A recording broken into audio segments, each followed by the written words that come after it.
çok aşığım çok. Yasaklıyız ezelinden, müsaademiz yok. Fasaklıyız güzelinden, oyunumuz çok.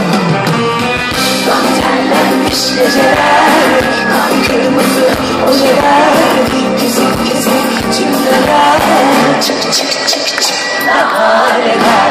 Haydi! Yansın geceler, sabahına söndürelim. Beni yak, beni yak, beni hapset, içine çek beni. Yansın geceler, sabahına söndürelim.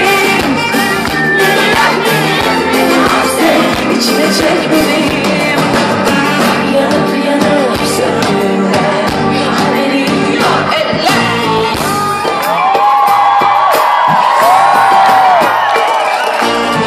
Lefke, hazır mıyız? Son, 2, 3.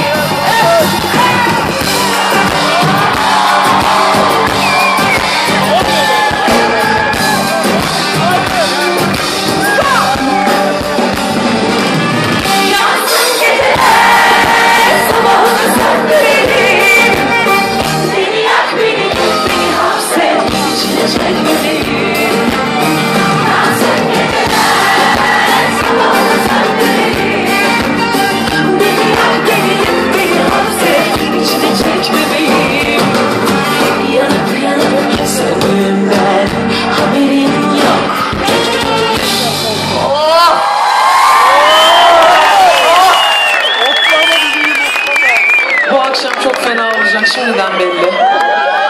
O kadar güzel gözüküyorsunuz ki. Hoş geldiniz. Özlemişim, üniversite özlemişim ya.